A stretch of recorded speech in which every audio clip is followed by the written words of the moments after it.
commercial in the house. Hey Colt, come on up.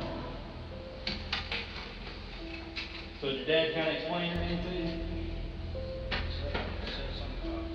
Shooting up the school. Did you say something about school shooting? Just told him, maybe they misheard somebody else. I would never say that. You never ever said. No, I swear. Do you use Discord? Discord? Yes, sir. I used to. When's the last time? Really? Was it in traditions or was it here? No, it wasn't tradition because, and that Discord account that I had deleted it before. Before you went to? Yeah, because I think it got like, it made a password for it or something, like I was hooked on a link or something like that. Have you heard anybody on Discord when you were using it say something like that? Remember? Like, at that time? Yeah.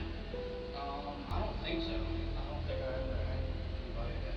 Never. September 4th, 2024. Police had already surrounded Apalachee High School. Students were running. Teachers were bleeding. Parents were screaming outside the barricades. But inside an interrogation room, a 14-year-old boy quietly looked at detectives and said something no one expected. "I was trying my best not to do this horrible thing." Then he admitted something even more disturbing. He said he had stood alone inside a school bathroom holding an AR-15, trying to decide whether dozens of people would live or die. For several minutes, no one knew which choice he would make. Then he walked out. Less than 10 minutes later, two teachers I had a moment of like, in the bathroom, I was like, I probably shouldn't do this, but the next thing I know, I'm f***ing shooting in a classroom, dude.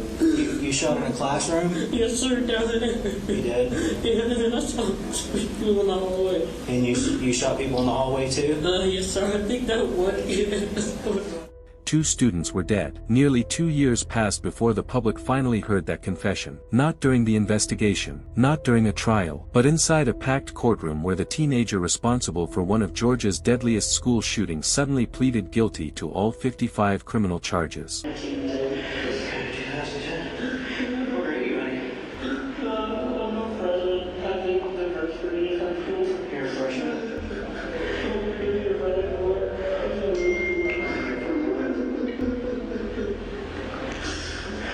As prosecutors began revealing evidence hidden from the public, the case became even more disturbing. A notebook detailed floor plans, a personal shrine to another school shooter, a calculation estimating exactly how many people he hoped to kill, and perhaps the most chilling question of all, how many chances did adults have to stop this before anyone died? Because long before the first gunshot echoed through Apalachee High School, warning signs had already been piling up, and someone ignored every single one of them. That morning, September 4th, 2024 looked completely ordinary. School buses rolled into Apalachee High School in Winder, Georgia. Students joked with friends. Teachers prepared lessons. Parents drove away believing their children would return home that afternoon. Among hundreds of students stepping off one school bus was 14-year-old Colt Gray. Nothing about him appeared unusual. He wasn't running. He wasn't acting nervous. He wasn't wearing suspicious clothing. Investigators would later reveal that hidden with him was an AR-15 style rifle. The barrel had been concealed inside a rolled-up poster board. To everyone around him it looked like another school project. He entered the building unnoticed, attended his second period class, answered attendance, waited, then quietly asked to leave the classroom. No one stopped him. Security cameras later showed him walking calmly toward a nearby bathroom. It would become the last place where Colt Gray hesitated. According to the interrogation audio later played in court,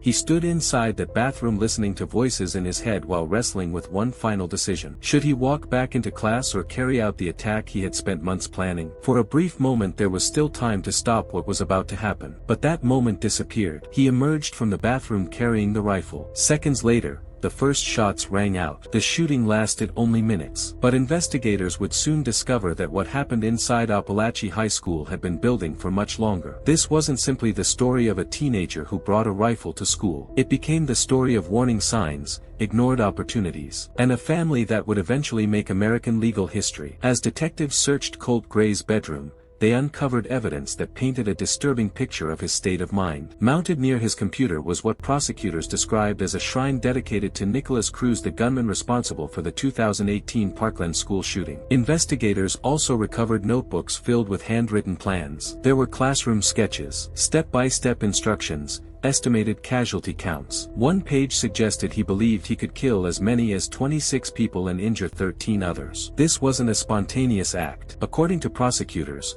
it was something he had carefully imagined long before September 4th. But perhaps the most chilling evidence came from an audio recording played inside the courtroom. It captured Colt Gray just minutes after his arrest. At times, he cried. At other moments, he spoke almost calmly. He told investigators that he had stood alone inside the school bathroom before the attack, trying to convince himself not to go through with it. He claimed he heard whispers. He admitted he had hesitated. Then he walked out carrying the rifle. For the victims' families, hearing those words was devastating, because they knew that, for one brief moment, there had still been a chance for him to turn back. Instead, 4 innocent lives were taken. Teachers Ricky Aspinwall and Cristina Irimie were killed while trying to protect others. Students Christian Angulo and Mason Schermerhorn, both just 14 years old, also lost their lives. Several survivors later addressed Colt directly in court. One student, who had been shot during the attack, described seeing him standing in the doorway with the rifle before realizing she had been hit. She recalled asking a friend to hold her hand because she didn't know if she would survive. She underwent multiple surgeries and spent nearly a year unable to walk. Others described years of nightmares, anxiety and fear that never truly disappeared. Family members spoke through tears. Some demanded life without parole. Others said they could never forgive him. Yet amid the heartbreak, one statement stood out. Mason Schermerhorn's mother told the court that the adults in Colt's life had failed him. She said she could recognize that failure while still holding him fully responsible for the choices he made. Those words reflected one of the central questions surrounding the case. How had so many warning signs failed to stop this tragedy? Court records revealed that more than a year before the shooting, investigators had questioned Colt over online threats connected to a school shooting. No charges followed. Family members reportedly raised concerns about his declining mental health. His school attendance worsened. According to testimony presented during his father's trial,